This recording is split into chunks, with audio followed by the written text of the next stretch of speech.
Hello, Linux fans. Welcome to episode 2 of Destination Linux. Tagline, Dolphins are cool. I'm Rob. And I'm Rocco. And today we've got a special guest with us, Dolphin Oracle, one of the developers of MX16 Linux. He'll be spending some time with our latest release. And along with that, we have some Linux news to discuss. We're also going to get into what Rocco's going to do about his daily driver. That along with viewer questions and more on this episode of Destination Linux. Rocco, how are you, man? Merry Christmas. I'm doing good. Merry Christmas to you. Thank Are you ready? I guess I'm ready. I've done all my shopping on Amazon and gotten that all out of the way. And you know what I'm worried about, though? I'm kind of worried. I haven't been exactly super nice this year. I've been a little on the naughty side, so I'm worried that I'm going to wake up with either coal or copies of Windows 10 in my stocking. Oh my gosh, which is worse? Oh, let's see here. I can burn the coal. Well, I could burn the copies of Windows 10. You can burn the copies of Windows 10. So what about you? Are you all ready? I am ready, man. I'm ready in here, so that's all that matters. The rest is just details, so we're good. Absolutely. And let me get ready for right now. Well, let me get the official countdown. Hold on 1 second. Yeah, absolutely. It is. While you're doing that, I'm going to set up Santa Tracker. 2 days, 5 hours, and 51 minutes until Christmas. Oh, absolutely. Absolutely. So he's getting the reindeer prime right now. That's right. So you know what else I'm ready for? What are you ready for? I'm ready for some Linux news. What you got? Linux news? I got some Linux news, Rob.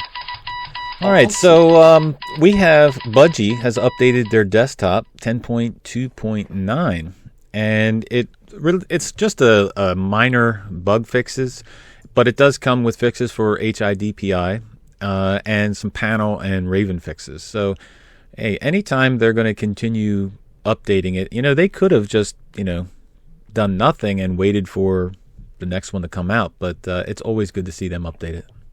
Yep, always. Anytime there's improvements being made and you see that there's activity, that just keeps interest. Yep. Speaking of updating, or upgrading, maybe, Linux Mint 18.1 put on their blog that you can now upgrade from Linux Mint 18.18 to 18.1. So basically, all you have to do is open the Update Manager, go to Edit, and there'll be an extra menu there to say Upgrade to Linux Mint 18.1 Serena. So that makes it easy. Wait, that makes it easy. That was easy. I love it. Well, I wonder, I'm curious how many people just go ahead and make their upgrade that way. Personally, I probably would try it once, but I always lean to the side of just doing a fresh install, even though it's a pain. But what's your thoughts there? Well, as far as Linux Mint, they in previous versions didn't have the upgrade pretty much perfected. So I can't speak for this version, but I would agree in past versions I would definitely install it from fresh rather than upgrade. And they had to say in the blog too, upgrade for a reason. So if it ain't broke, don't fix it. So there if you you're go. Okay with Linux Mint 18, then you probably shouldn't upgrade. So there you go. All right, so we have Ubuntu 17.04 to use the swap files instead of swap partitions. So do you use a swap partition? Well, currently I do not. So I had read some time back that if you have an SSD drive, that it just wasn't healthy for the drive to have a swap partition. Plus, with the current system that I use now with 8 gigs of RAM and everything, I just bypass the swap file or swap partition altogether. But this is interesting what they're doing from a technical side. I wonder how that all works. That'll be something to kind of dig into. Yeah, it'll definitely be something to look out for. I currently have a swap file, but it never gets used. So I think in the next install, it's going to be gone. There you go. And I haven't noticed any ill effect from not having a swap file. I don't expect that I ever will see any ill effect. And for me, if there is that slightest possibility that it's going to affect my SSD drive at some point, and that kind of makes sense if you're constantly writing, back and forth to the drive. So, well, how much memory do you have? This particular drive is 120 gig. in space, but I've got 8 gigs of RAM, if that's Right. what you were asking. Yeah, So with that's 8 gigs of RAM, yeah. So I'd okay. love to have 120 gigs of 128 gigs of memory. Probably never use that, but okay. Okay, so next up we have Canonical patches 15 Linux kernel vulnerabilities in all the supported Ubuntu OSes. Jeez, I can't even talk today. So basically, they patched all of them: Xubuntu, Kubuntu, all of their distros, all the supported operating systems to fix security issues. And I believe this includes the latest security problem with where if you were running a video game emulator, that it could compromise the system. So, I don't know if you want to jump through that many hoops. Right. Well, someone will install the emulator just to prove out that there was a vulnerability there. It's not be wide. assured of that. It's not as widespread as you would think. Just saying. That's right. We've got it pretty good in the Linux community. I mean, yeah, we've had our share of vulnerabilities and security risk this year, but nothing in comparison to what Windows is continually facing. And I think it's like you said the other day, we were chatting, when it's bad enough that you have to spend 30 minutes reading through the updates to figure out if you want to do the updates on a Windows machine, that's pretty bad. You spend more time on a Windows 10 machine trying to figure out if you should actually update it. That's if you care. But if you care about it, I mean, you're going to spend more time on a Windows 10 machine doing it than you are on a Linux machine nowadays. It's a sad state of affairs for a Windows user. That's right. For Windows users. So. All right, so that's it for the news, Rob. What do we got over at DistroWatch?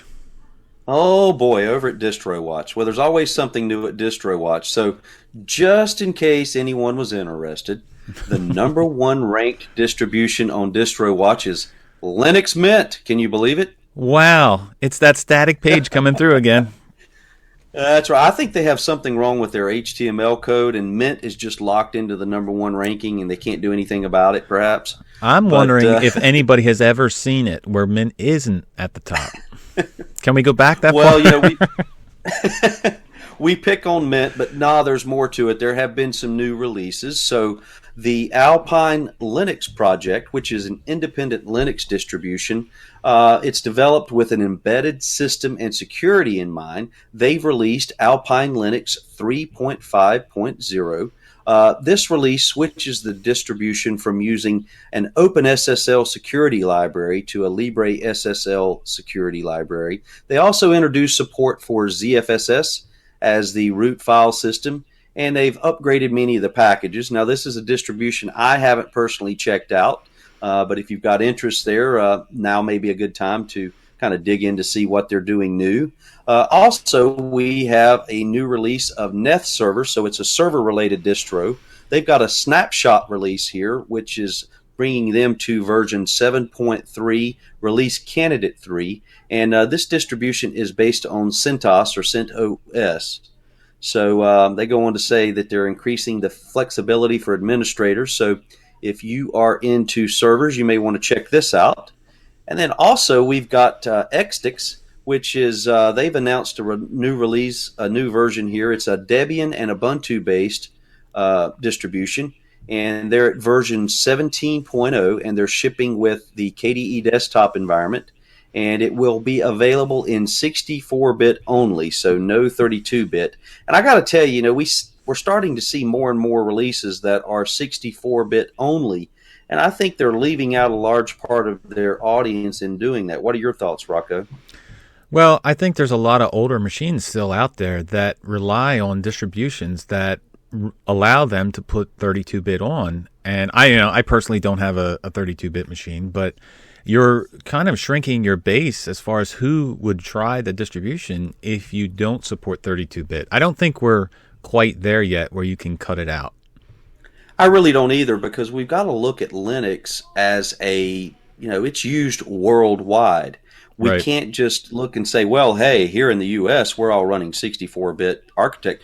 Well, that's fine, but we've got to look at the rest of the world where, that simply may not be the case. So I agree with you. I think we're just not there yet. So, and then some more release news here for those who are not faint of heart. Manjaro has an Alpha 1 release of version 17.0. So maybe that's what you should jump into, Rocco. What do you think? Are you crazy, Rob? Manjaro 17 Alpha is not for the faint of heart. Just saying. I was crazy for accepting the distro challenge, but not that crazy. There you go. And that's it for DistroWatch. So, Rob, we have a special guest today. Who is it? Yes, we do. The one and only Dolphin Oracle. He has agreed to join us on episode 2 of Destination Linux. And so we're going to have a chat here with Dolphin pertaining to their MX16 hot off the press or hot in the press MX16 Linux distribution. So we'd like to welcome Dolphin, one of the developers of MX16, to the show. Dolphin, how you doing? Well, pretty good, guys. Thanks for inviting me on your show. Absolutely. We couldn't resist after we saw the reviews from English Bob and Sudo Reboot. Yeah, particularly Sudo was quite enthusiastic. I got to give the guy props. He's been cheerleading the last few days. If you watch his live feeds, he's game stuff on top of MX Linux. So I'm tickled to see that. Yeah, that's awesome. Well, I actually installed MX16 2 nights ago, so I have to say that I was pretty impressed. Well, I'm glad to hear that. It was it's 16 was built on top of MX15, MX16. Realistically, both based on Debian stable.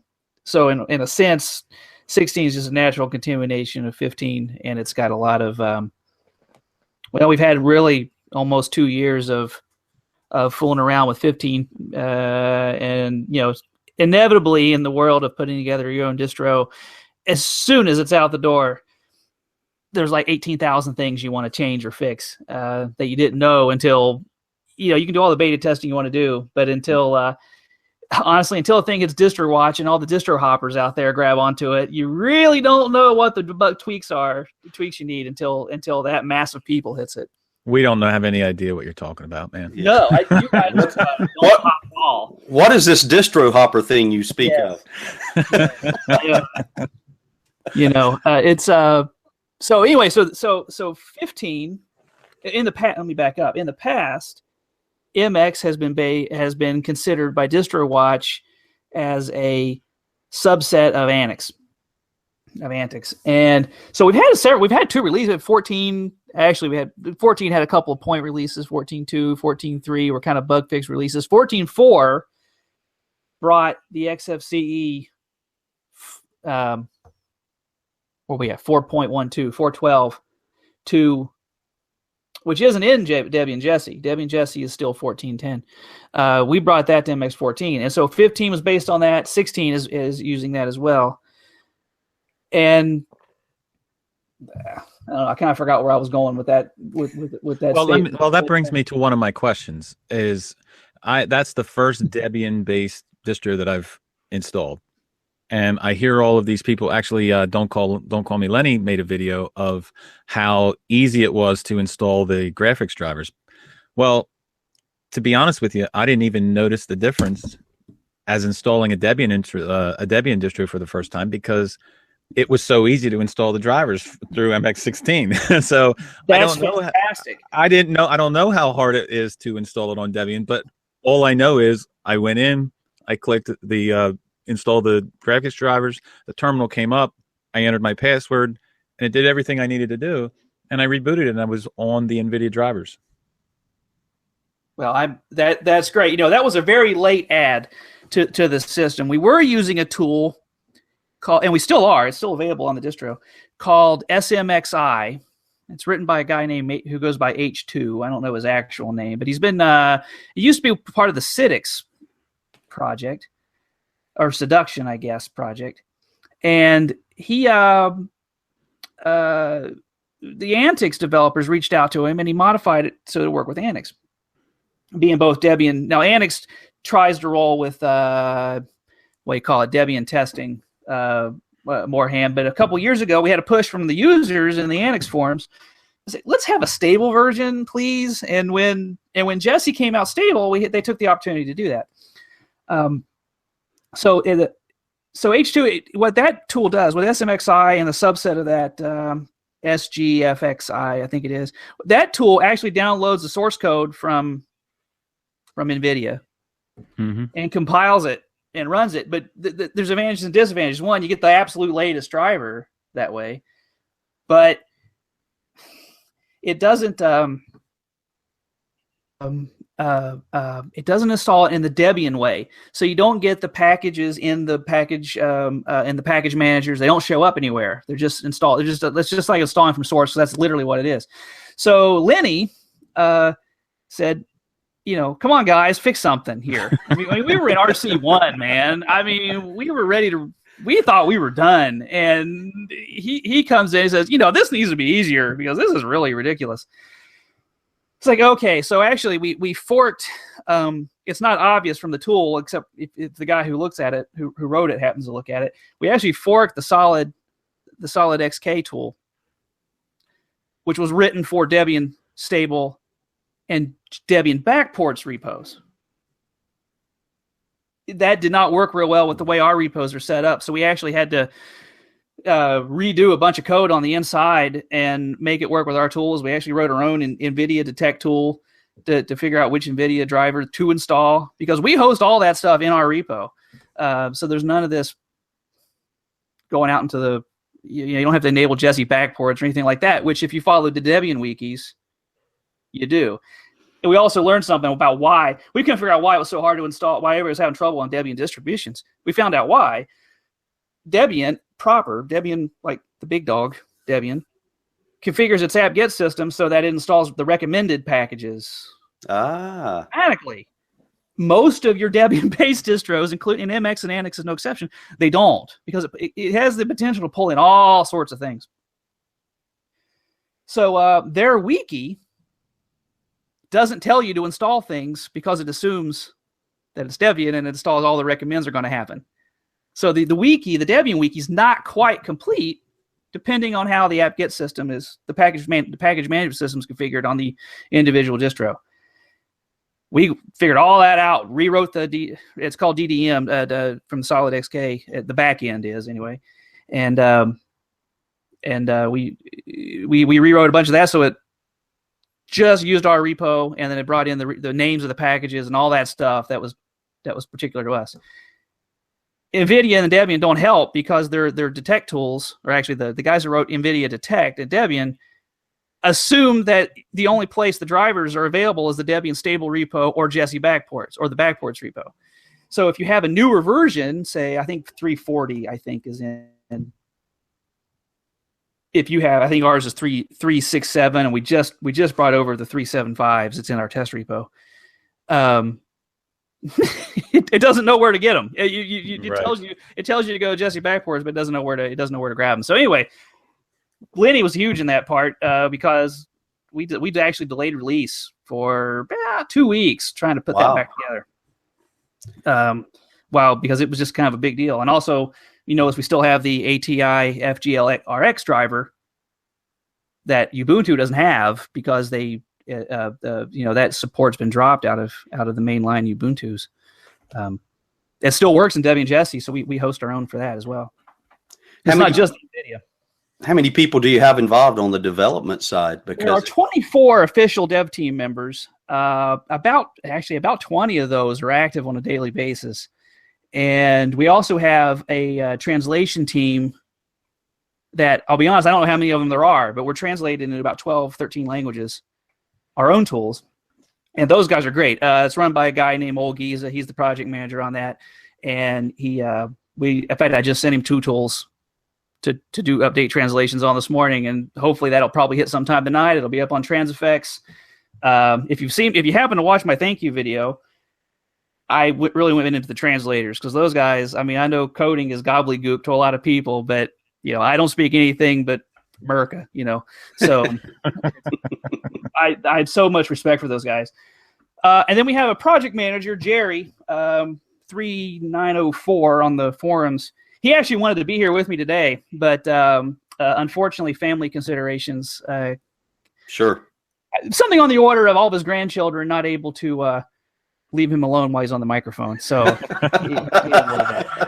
hey, we're down to earth here. We would have been okay with that. Yeah. And actually, the main developer of MX, the lead developer, we call him on title. If you look at our about page, all these guys are on there. He's actually the same lead developer for Antix, so we're tight. It's not just that we're spun off. Oops, my screensaver kicked in. I should have disabled that.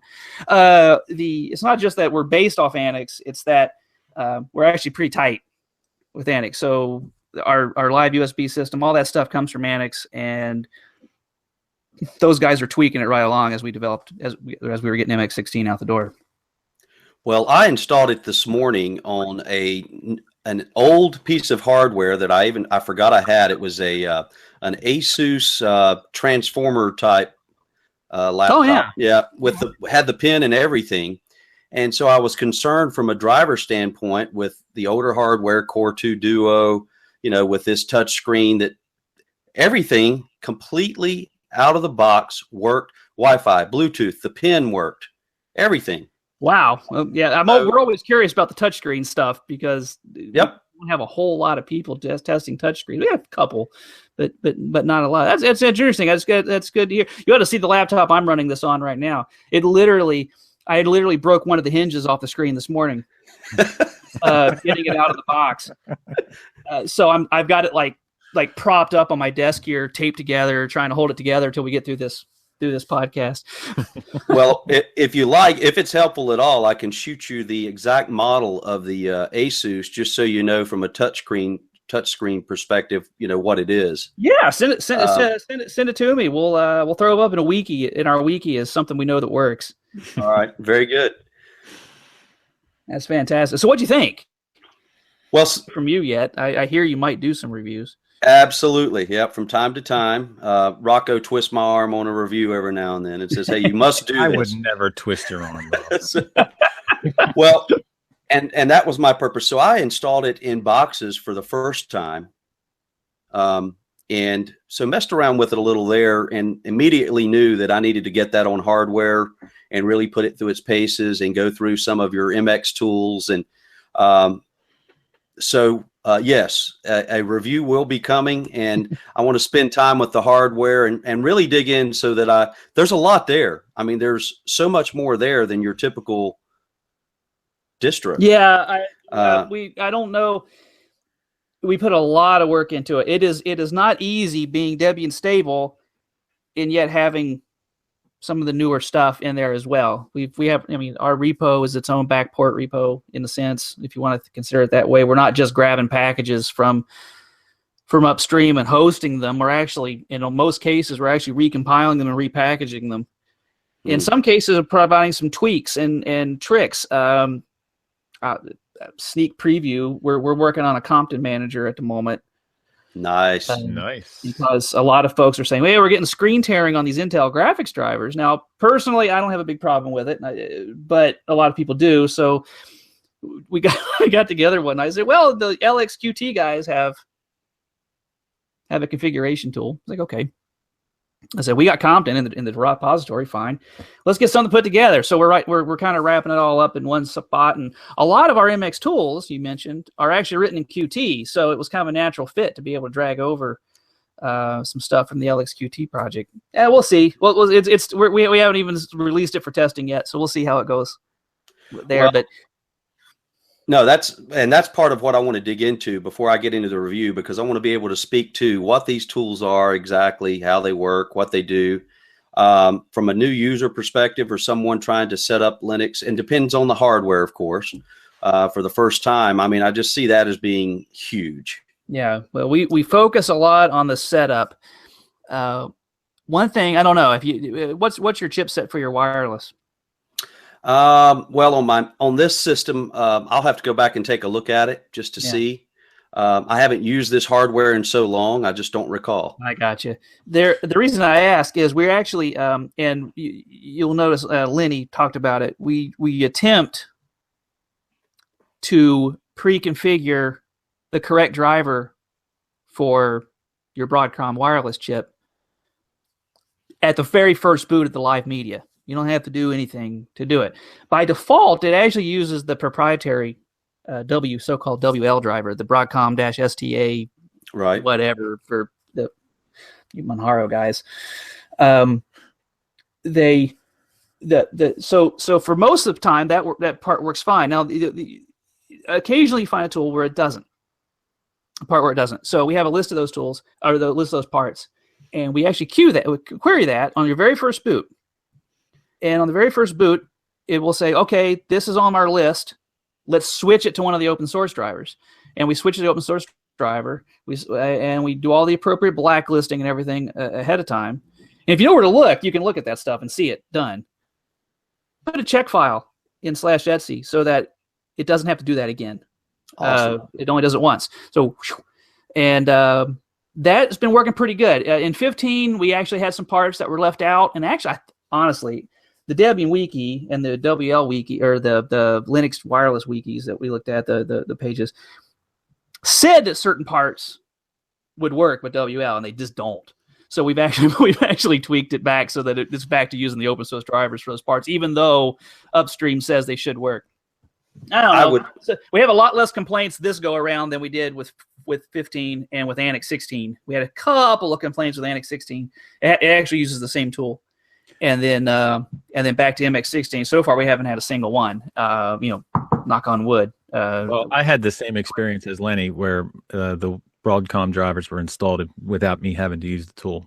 Yeah, well, that's great. Yeah, the Broadcom manager's there if you have to tweak something by hand, and it's also you can do it the way the wikis tell you, editing files and such. But it's we try to spend a lot of time making these drivers work, and that's one reason I'm glad to see the two video driver tools in here, because that we were lacking those, to be honest. It make it easy, and that's one thing the MX tries to do, is make setup easy.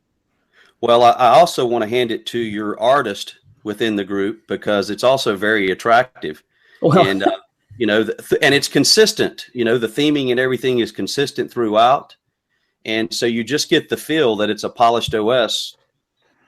At first boot because of that. Well, thank you. I appreciate it. The art team doesn't get enough credit sometimes. And we do have an art team. The art project manager.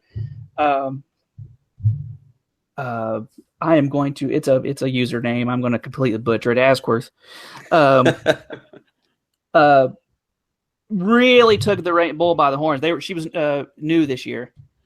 This dev cycle, and she really took the bull by the horns and kept everything solid. Now we've got a couple of things, theme wise, with dark themes. You probably know what I'm talking about. Things like Firefox, right? With the YouTube thing. There's a couple other tools. We're actually getting ready to release an update to our default lit tool that will include one more tweak for HexChat, because HexChat has the same problem. We didn't catch it in development. But so if you look at MX default look, which is on our welcome screen too, it has a couple of just quick and dirties where you can flip the panel horizontal, which isn't as easy as it sounds, because when you get into the XFCE settings, it's easy to do with their tool, but with the way our panel's configured, if you just flip it to horizontal, everything's mirrored. It's backwards, and that's not even strictly speaking true. So there's a lot of logic, and hopefully it works for people. I don't know. Anyway, it flips, and then we also have the Firefox tweak that forces a different theme on the internals of Firefox so that all those little text box fields work. Because that's annoying when people want to find Run with the Dolphin and can't type his name into the channel. Right. Well, I actually watched your video on that, which was helpful, because as you said, within Firefox, it can get tricky. And so you were going through in the video showing, hey, I'm typing, but you don't see anything. Yeah. Yeah. The one thing about MX, guys, a couple of the guys are, myself included, but I haven't contributed much on that front, but a couple of the guys are trying to contribute some of this information back onto the Mozilla bug tracking system. So we've had some success with that back with 15 when we were working on the media playback, back when things were shifting back to HTML5 and Firefox's compatibility wasn't all there. We actually were going back and forth with Mozilla guys saying, hey, how do we get this fixed? And we do the same thing with XFCE. Toz, T-O-Z, I guess that's how you say his name.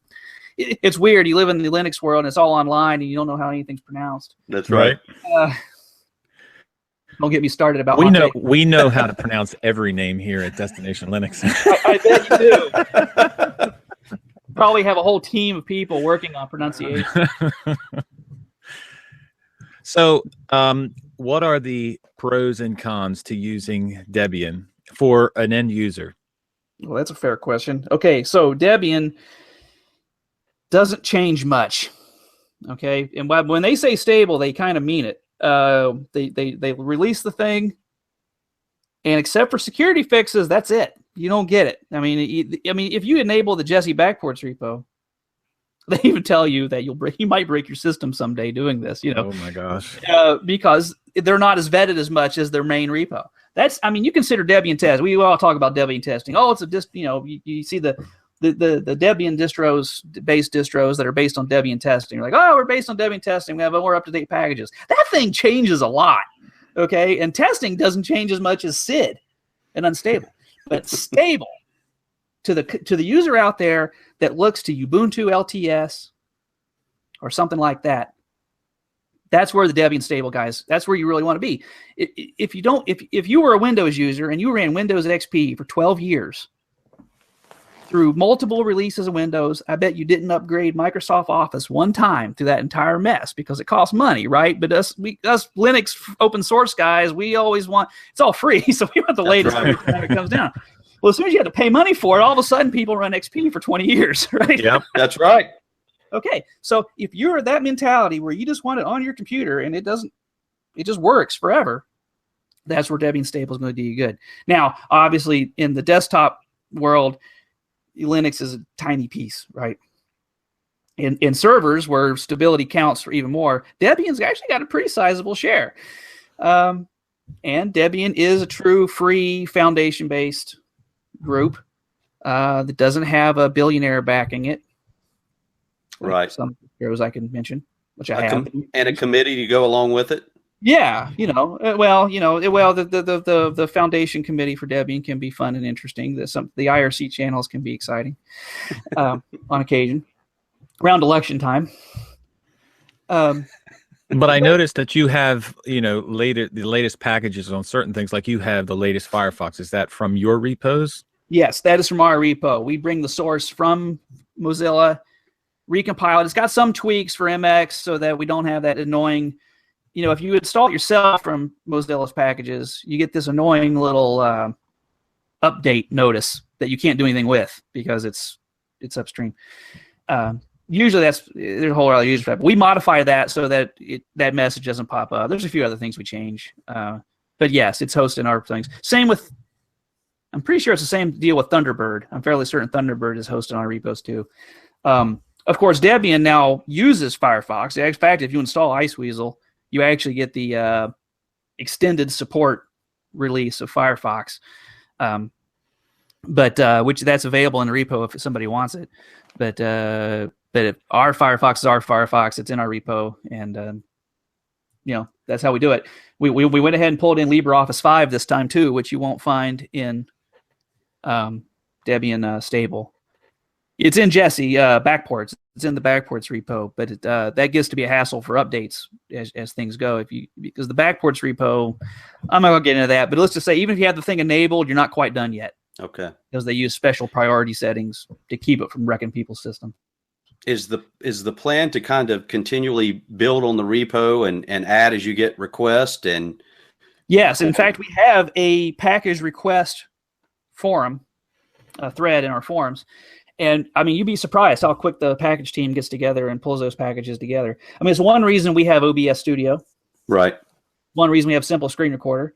There's a whole host of things that we have in there that just aren't available elsewhere, or that we have more up-to-date than than Debian upstream. Some things don't matter a whole lot. But some things do. And that's what we like to have, is the things that matter. Well, and those are the key things. And, as soon as I say this, you'll have 10 people that raise their hand and say, what about some obscure software package that you've never heard of. I use that all the time. I think there's been 4 package requests this week so far, packages I didn't know what they were. But somebody's putting it together for him. There's action. Somebody uses it. A couple this morning, so we'll throw it in our repo. At one time, we were kind of hoping to make the claim that we have more backports than backports. I don't think we're quite there yet, but we're moving right along. Well, I got to ask you, because really for me, I was kind of caught off guard, to be upfront about it, with MX16. It's like one day, I'm browsing the channels that I typically watch on YouTube, and all of a sudden, here is, to use English Bob's words, the distro of 2016. And I was like, okay, now number one, how did I miss this? That's my first question. But you guys have got to have been, number one, happy to see the response. And did it kind of hit you out of the blue? Was this a surprise to you that all of a sudden there's all this activity and, Okay, the level of activity, yes. I mean, we were behind the scenes. We were making plans to try to get people to review MX16. What can we do to get this on there? Now, one of the reasons why we've flown under the radar a little bit is that we have been, not by us, we've always considered ourselves a distro, but DistroWatch considered us they have this policy. I don't know if a lot of people know this, because you got to kind of read through the DistroWatch rules and submissions and stuff to know this. Just waking up one day and throwing a spin together and calling yourself a distro doesn't get you and just listed to DistroWatch. There's a lot of stuff. Now, there's some shortcuts. You can buy a banner ad for $400 or whatever it is, and bam, you're a distro on DistroWatch. Okay, I got no problem with that. That is Wait, is that how Linux Mint got? No, I'm just saying. Well, Linux Mint is Linux Mint. What we did, we went the longer route, which is if you're active and going for 2 years, then they will spin you off into the thing. So, but we needed listed. So we said, okay, we are a spin of Antics. And so we got our announcements on DistroWatch under the Antics moniker, which did cause some hiccups, because then you clicked on Antics and you ended up getting all the Antics pictures and stats instead of the MX. And then they started flipping it back and forth, and it got complicated. This year, they actually called us and they said, hey, you guys have been around for a while. You want a listing? And we said, nah, we're okay. No, we said, yes, list us, of course. So we got listed at the, I think our initial listing was something like 8,227, down at the bottom. So far down, you can't even see it. This morning, I think we're up in the 70s now, because it's on the 6-month weighted average. So there's nothing like release day to help those numbers, Right. So that's why we've been under the radar, is we just haven't been a lot of visibility. But I cannot believe. Now, I've been following Steve, English Bob, for a long time. He's commented back and forth. Back when he went through an MX15, 14 phase back in the day, and we went back and forth a lot on the YouTube channels. And then Lenny got a hold of it, and he actually joined our forums. Kind of, he does this just so you distro watchers out there know this. He joins your forum incognito. And but he reviews your distro, okay? And so he started making helpful comments on things, and now the guys are looking at it, and I can't believe the number of people that looked at it. We've also have a online reviewer who has taken an interest. I don't know how to say his name either. Dedi Modo. I butchered the name. But there's a link on the MX Linux DistroWatch page to one of his older reviews. And he actually interviewed us as well for his written blog not too long ago. So, I'm surprised. I mean, I'm happy. I think we got a great distro. Obviously, I've been running Antics and/or MX since 2008. For Antics and MX since it started. I was shocked and amazed, and I'm glad people are taking a look at it. So obviously, you've got some kind of some form of way to track downloads or something. I'm guessing or do you? Yes, to a point. Our main site, download site, SourceForge. We can track that fairly easily. The torrents we can track fairly easily, thanks to Linux Tracker. Our mirror sites are less easy to track. And then also there is a spattering of people trading their own torrents. The DistroWatch torrents we don't have. They're hosting us right now. We don't have those numbers, although I imagine they'd provide them to us if we asked. In our first week, we were something like 10,000. I don't know where we are right now, but we're really getting the BitTorrents in particular are really impressive for Europe in particular. I don't know what it is about Poland. You guys love 32-bit. Whatever. I'm happy for you guys. I think the United States is almost 2-1 64-bit, and then you get out into Europe, and all of a sudden the 32-bit is very, very popular. And I think that's something to think about for guys out there dropping 32-bit support. There's a lot of people that still want it.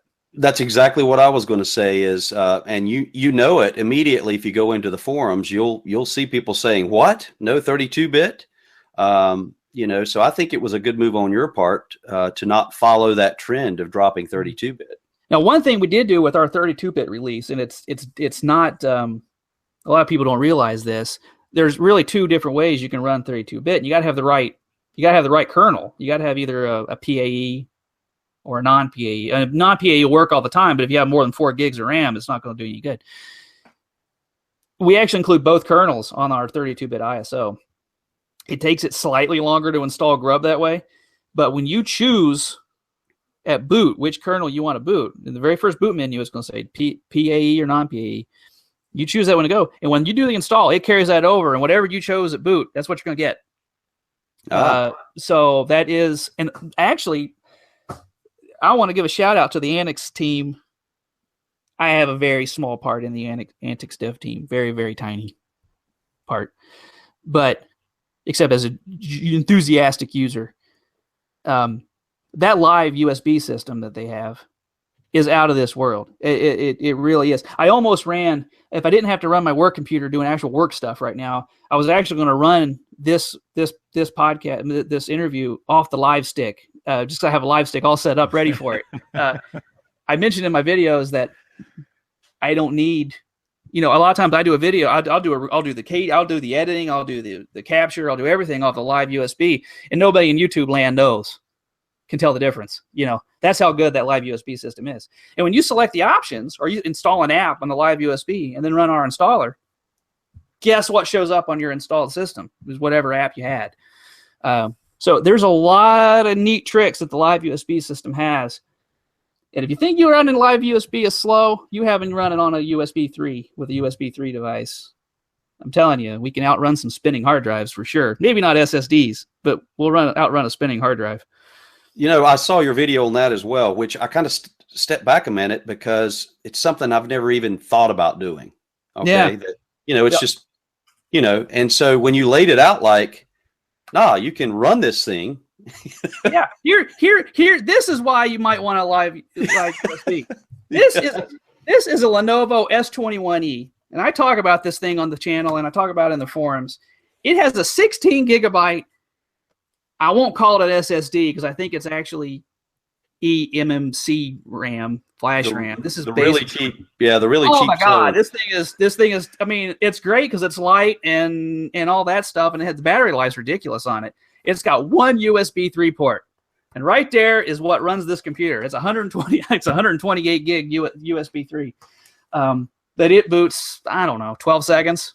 Wow. Off the USB, and that's with my customizations. Only 2 gigs of RAM on that computer, and I use it for,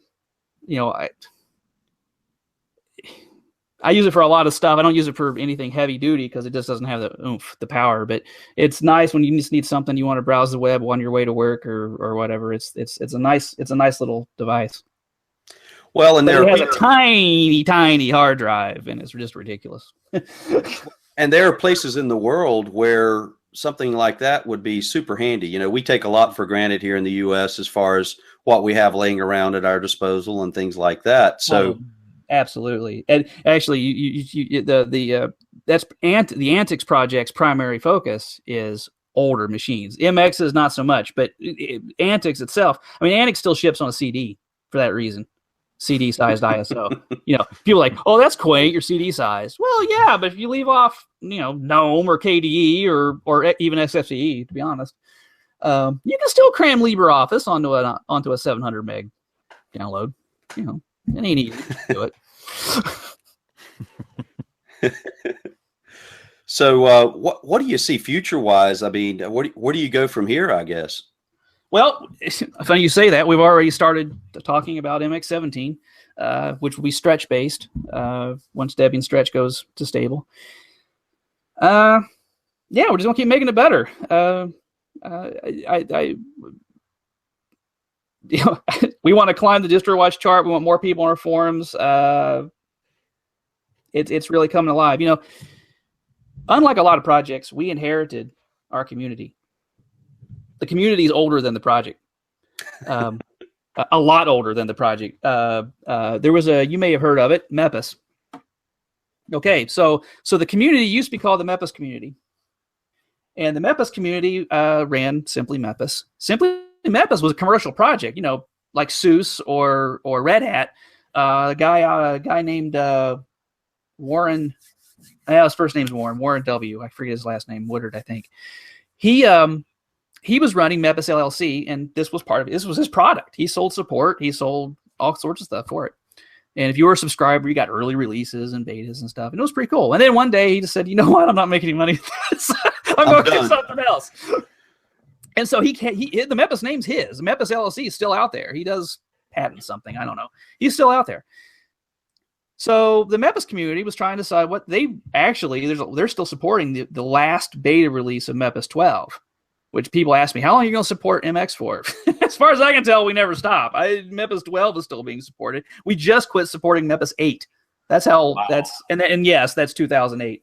So that was kind of crazy. But so the community said, well, let's get something put together. Let's do something else. And a couple of the guys started saying, well, KDE's too heavy for a lot of our computers. Let's try something XSFE. And it kind of just started being a dream project. And then I believe Anti from the Antix project got with him and said, you know what? Antix at once upon a time was actually based on Mepis. And that's where they got their original live system, which I think actually is sort of kind of related to Knoppix, if you want to go long in the tooth. All that's different now, but that's how it was back then.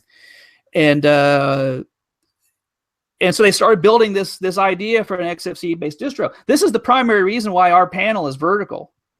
Is because the original idea was going to be on a netbook, and not a netbook like this thing, which at least has a real monitor. Those half-size monitors from a few years ago, the 1024 by 600 monitors. There's no vertical space on those. So where do you do with the panel? You throw it off to the side.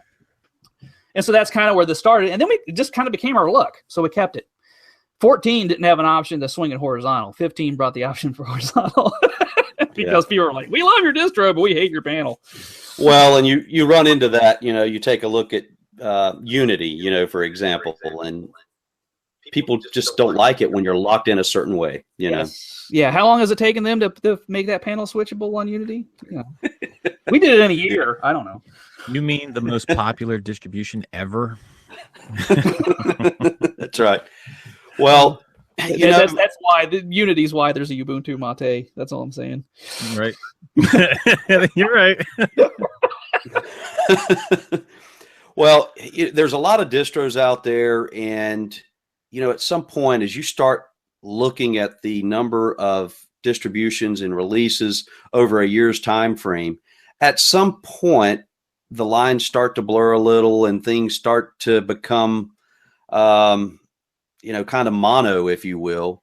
And the first thing I noticed, again, I loaded this first in boxes, but immediately you see that, no, this is different. And it's not different, you know, as in, hey, we're going to put a pink wallpaper on here with a purple panel. It's different for real world reasons, with your tools, with your theme tool, the live system that you've talked about. You know, this is the first time this year that I've had any type of discussion about, you know, running a Linux OS in a true live environment like you described earlier. No, it's you know, what's funny is I did most of the this dev cycle, I was mostly involved in a couple of the MX tools, building the MX tools. I did all that on the live USB. Out of necessity on one trip, because I couldn't. I mentioned this computer is falling apart. Literally, I left. I forgot it. I was on a business trip and I forgot the thing, so I had to use my work computer. Well, I can't install anything on my work computer. That's a no. So, hey, I got this live USB. Let me try that. So I actually ran most of the dev cycle just running live USB on the work computer. Crazy. I mean, it's remarkable. People don't give it enough credit. And I can take that thing out, pop it in another machine, and all my apps are there. KDN Live's there. Everything's there. We tried. You mentioned things blurring together, and that's one reason we've kept the vertical panel, because at least it's different for an XFCE distro. You notice there's not a lot of text on our panel. It's mostly graphical, icons and such. Part of that's because it's vertical. Part of it's just because it's a market distinction. Our art team actually went out of their way. This is like the 6th icon set we vetted for this for MX, because and there's a lot of and the Faenza set's still available on the ISO. Because we pull an icon, say, oh, Mint's using that one, or oh, Manjaro's using that one, or whatever. It's like, we don't want that. We don't want to be the same. And so part of that's superficial, but part of it is it's your luck. People are you click on the homepage, that's what they see. And it all comes together too, because if you lose focus in one small area, people pick up on that. And having reviewed quite a few distros over the last year, it's been refreshing to see the amount. As an example, I'm going to throw out Elementary OS. Mm-hmm. That level of attention to detail, that's what I'm talking about. And it shows once you start digging in and you start opening things up and you go into various settings. That's when you realize, okay, someone's really done their homework here. They didn't just, grab a theme and, throw it on here. Yeah. So that's the level that I've seen in the limited amount of time. So like I said, I want to spend more time digging through things, but it shows. Well, I'm not going to say there's not a couple foibles in there, but we try to hide them well. And, I'll be honest, an open source OS. Hey, you think Windows doesn't have any problems? Do a quick search on I can't find my shared drive on Google and check out those threads. That's exciting. But yeah, so we include a lot of stuff that you won't see in a normal XFCE. Obviously, XFCE 4.12 and Debian Stable is kind of I don't know that anybody's doing that right now but us. Not that anybody beside us nerdy folks would care a whole lot what the version number is. You can't see my panel right now, but I've got Dropbox running. I've got a little USB unmounter tool running that we wrote. These are the little things that other distros don't have. I mean, anybody can throw the XFCE unmount plugin on the panel, but the panel plugins are big, right? I mean, does anybody really like those great big panel plugins? I do. Right. So you throw the smaller ones in the notification area, and you do what you do. We've taken a lot of time. I'm glad people are noticing. It means a lot to us. During 14 we had like 3 reviews, and with the exception of whatever I think he was Puppy Linux or Linux Help Guy or English Bob or whatever you want to call him, Steve. No one else was really excited about it, and he was. And so we listened a lot to him. We're doing the same thing with the other reviewers. Dini Moto was really hard on us on our aesthetics. We focused on functionality, and MX14, I'll be honest, if you want to have fun, pull out a screenshot of MX14 and put it up against MX15 and 16. It is. I didn't think it was that bad when we released it. It's butt ugly. Okay, it was terrible. It was terrible, and 15 and 16 are so much better. 15 was good, 16 is even better. So I'm glad people are looking. We paid a lot of attention to detail. We actually have, we're not a boutique distro. This is a community that wanted an OS, right? And we're trying to give it to them. And I'll tell you what, the Mepis guys, or now the MX community, because we just rebranded, they're a hard bunch. I mean, if you don't have it right, they will let you know. There isn't any. Well, here's how I fixed it. This is why did you release it this way? You need to fix this, and you need to fix it now. And we love that about them. They're great. But it's the little things that make up the distro. You know, we always we'll talk about Linux Mint and things like that, but it's the little things that they put into the distro that you don't really even notice until you notice it, that make it a whole distro that is usable for everybody. Yeah. And that's what is in your distro, where there's so much attention to detail that you don't really notice it until you start digging into all of the MX tools, all of the little tweaks. And that attention to detail is what makes it really awesome. Yeah, well, I appreciate that. Thank you for saying that. We that's been a goal. Well, if you spent any time back in the Windows Vista days trying to switch to Linux and getting your Broadcom drivers to work, then you totally 100% appreciate what you're doing. So, dude, I was compiling my Railing drivers on Ubuntu 6.10, man. That was, you want to talk about hard. That was ridiculous.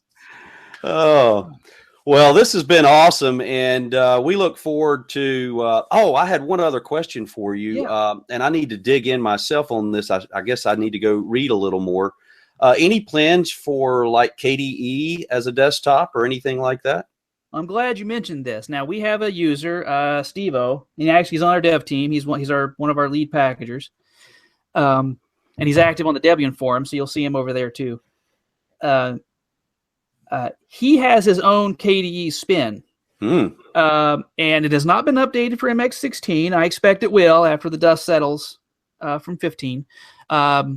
Lenny actually looked at it. Don't call me Lenny. Actually looked at it a couple months ago because he was like, "Oh, they didn't even release this." Well, yeah, officially it's a spin. Okay, but in acknowledgement of the fact that the MEPIS community, the original MEPIS distribution was KDE based. We do have a separate KDE. We call it MX modified. Okay, and it's there's a KDE forum in there and all that. But I suspect he'll probably update that again. And if he doesn't, there is enough interest in the community for it that somebody probably will. And what can they use to do that? Check out my latest video, MX Snapshot. Awesome. Which lets you take an installed system, customize, rewrap it up into an ISO with all the live goodness that you get on the original ISO.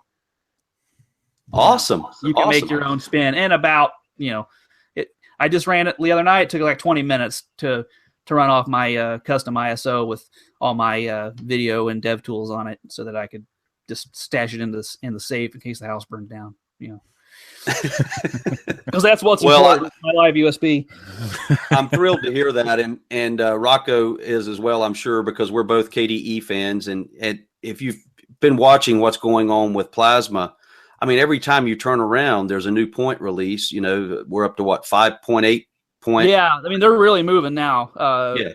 Plasma's really, really moving. But our team's relatively small, and we have to be focused to produce the product that we produce. And Absolutely. That's when you get into a group where they got 12 different spins. Unless you've got the people to back that up. If you do, great. If you don't have the people to back that up, you can really dilute your experience in a hurry doing that. Well, and I've experienced that. So you'll see, you'll see a release, and like you said, you've got community releases and things like that. And you may have, for example, I'll use Manjaro for an example. You may have a great experience with their XFCE proper, and then you jump over to KDE and realize it's not at the quality level because it didn't have the attention to detail, and all the quirks weren't worked out. That's the thing. It's the quirks. It's the little itty bitty things that gnaw at you. That can drive you nuts. Oh yeah, it's just the little things that Ubuntu calls them the paper cuts. It's the 1,000 little things that are wrong that they try to fix occasionally. They try to squash them. And the amount of choice that Linux has, that's why people don't stick with distros. If there's certain little things that are going to get at you, they're just going to go and get another distro. It's no big deal because there's so much choice out there. That's why it has to be right.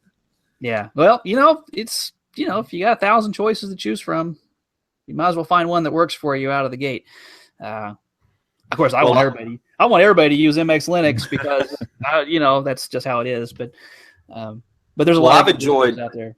I've enjoyed watching your videos because your enthusiasm shows up, in your videos, and it's just nice to see, that, hey, here's someone involved who's taking the time to kind of go through and step through some of these things. Plus, you're enthusiastic about it, of course, and so that's a fun combination as well. The community is a great bunch of guys, and they've taught me what I know about Linux. These guys, and originally the videos were my way of giving back to the community. Now I'm a little more involved with the dev stuff, but back then when I first started, I was just an enthusiastic user, and it kind of took off from there. So, it's a small channel. When you're not doing distro reviews, not a whole lot of people come find you. But I tell you what, I've got 80 more subscribers in the last 2 weeks, so I'm perfectly happy with that. That's great. That's great. Well, Dolphin, man, thank you so much. I know you've got a million other things. Probably got some Christmas shopping left to do if you're like us. Yeah, it's USB sticks for everybody. There you go. With MX16 installed. OSes.com, people. Yeah, I was going to say on the naughty list, I'm going to run out and buy copies of Windows 10 for all the people on the naughty list for a gift. That's like coal, yeah. That's like the lumps of coal, exactly. Oh my God, my dad! His Windows 10 just did this big update, and it broke his antivirus, and he's just so mad about it. and I'm doing a video in his kitchen one day because I'm traveling. I was traveling. I was staying at the house, staying with him, and I'm doing a video at the kitchen table, and he's like, "What are you running over there? Because that looks like it didn't break." Oh, those are fun stories, aren't they? Oh, I love them. All right. Well, we appreciate it. Look forward to anything going on in the future, and we'll continue to watch your channel. So where do we find you on YouTube? At YouTube, I am youtube.com/runwiththedolphin. Just look for the dolphin with the sneakers, and you got me. And then, of course, the mxlinux.org and antics.freeforums.org is where we hang out on the Annex boards. So come check us out. Awesome. Will do. Thanks a lot. Hey, guys, thanks for having me on. Peace. Thanks, Dolphin. Merry Christmas, man. Thank you, guys. That leads us into our YouTube comments section, which we're going to discuss the results of the distro challenge. Do you have a drum roll sound effect? No, but I'll have one ready for you next week. Oh, man, you're killing me. Okay, so... All right, so for Pure Arch, we have 5 votes. Then we have a Arch Anywhere KDE for 1 vote. Then we have for Manjaro, and we'll tally these up, we have 8 total votes for Manjaro, depending on which desktop environment, KDE, Deepin, OpenBox, and XFCE. So 8 votes for Manjaro. Rounding out the list, we have Antergos KDE with 2, 1 for Antergos regular, just any version. Then we have 1 for SUSE. Then we have 1 for, actually we have 2 for Arch i3WM. Hey. And 1 for Zorin OS, 1 for Ubuntu, and 1 for Gecko KDE. So, what do you think? Wow. So it sounds like if you're just looking at the base OS, Manjaro wins. It looks that way, Rob. 8 votes for Manjaro. Now, well, you could have done a lot worse. Manjaro's I could have. Not a bad. Yeah, that's right. So, which desktop environment, though? Because there's so many votes. Well, I've got something that's going to put us over the edge. So, our friend Matt Cross. Oh yeah, did you say he was our friend? Yes. Yes, he is. Matt's a friend. Yep. And so, Matt proposed to us a little distro challenge. In fact, he released a video this week and kind of proposed a 3-person distro challenge. And so he included you in that, and his vote for you was Manjaro Deepin. He was the one Manjaro Deepin, yes. That's right. And so I'm going to help Matt out, and I'm going to kind of push it over the edge just a little bit, and I'm also going to throw in my vote for Manjaro Deepin. You're killing me, man. You are absolutely killing me. So, You, my friend, for the distro challenge, will be tasked with running Manjaro Deepin for 1 week, and I will say this: you could do a lot worse. I could do a lot worse, but I could be. I don't know, maybe in your spot. That's right. That's why I say you could do much worse, because Matt challenged me to run Ubuntu proper or Ubuntu Unity, because he knows how much I just love running Unity as a desktop environment. So I can just say this: over the weekend, I'm going to be digging into every tweak and theme and anything you can do to make Unity more usable. Just keep that PPA list I sent you handy, because you're back to them already. You got it. You got it. I'm so glad this is only a week. It's only a week, and let me just say that this is the last distro challenge that I'm going to take for a while, okay? Because I have to get back to stability here and sanity. So yes, that's right. That's exactly right. So I'm with you on that. So this will be our last distro challenge for some time. Maybe we'll do another one much later in 2017. Who knows? But for now, that's it. Now, back to the order of business with Matt's distro challenge. So he did challenge us. So what's that mean, Rob? That means he's included in this. So that does. means we've got to pick for him, and I've got something in mind that involves, the time frame of about 1998 or so. I love it. So we're going to see just how much Matt wants to come through with this challenge, because basically it's if he decides to accept it from this point on, right? Yep, he's got to accept the challenge, or I ain't installing Deepin. I'm just saying. That's right. That's right. So here's what I'm going to throw out. It's on the table right now. I'm throwing it out. It's out there for everybody to see. What is it? For everybody to see. Now, before I announce it, Matt, your challenge is in the top 20 of DistroWatch, my friend. Could do a lot worse. Absolutely. We're not going, down to number 47 or 53 or anything like that. So for you, Matt, the challenge is React OS. Yes, I love it. We needed a drum roll. For crying out loud. Yes, we did. So React OS for Matt, if you decide to accept the challenge. So we'll just see. We'll hear back from Matt, I'm sure. I'm sure we'll hear. That's right. So we'll see how it goes, and I think it would be fun if here we are at the holidays. So I'm sure you're probably taking some time away from YouTube and your channel, and I'll probably do the same.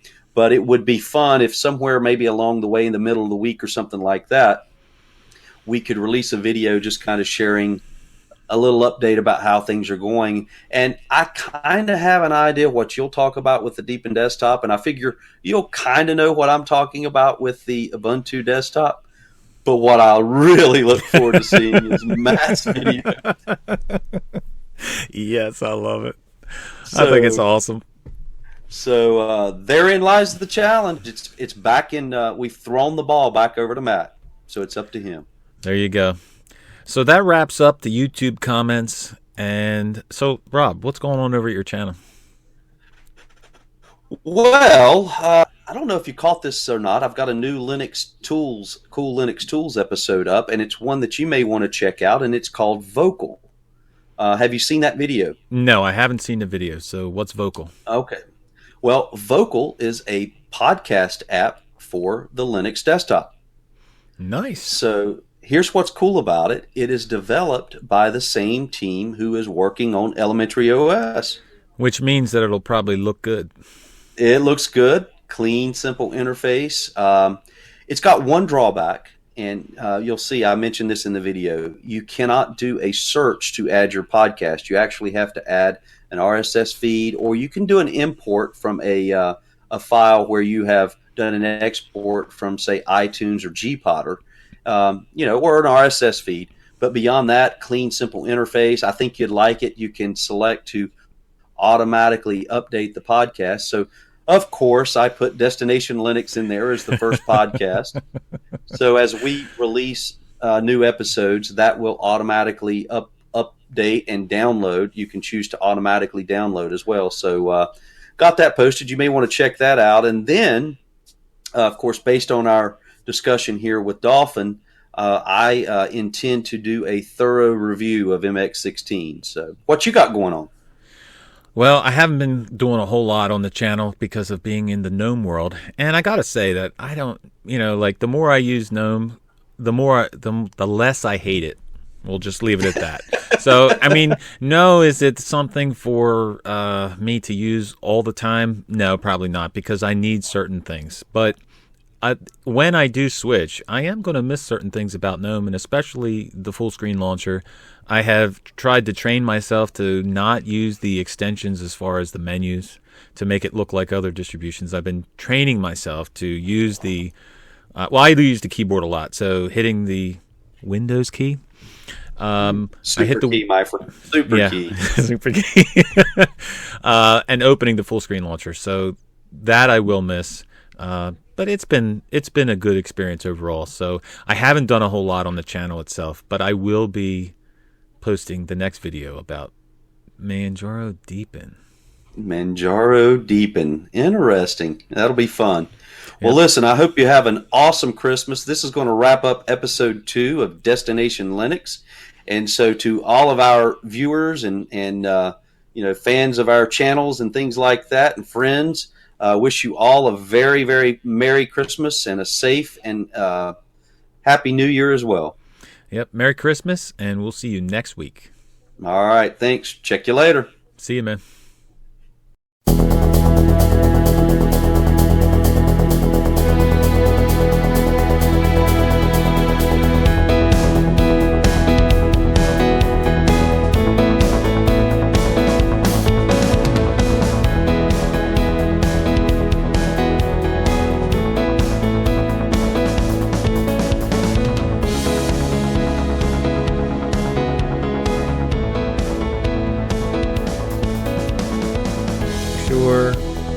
Now, if you're running out of time, dude, stop it. I'm playing with you. I know you are. Stop it. You're such a loser. Okay, if you're running out of time, man, we can do this tomorrow morning or something. That's up to you. Well, no, I think, let me just, because it didn't take us but 15 minutes. Yeah.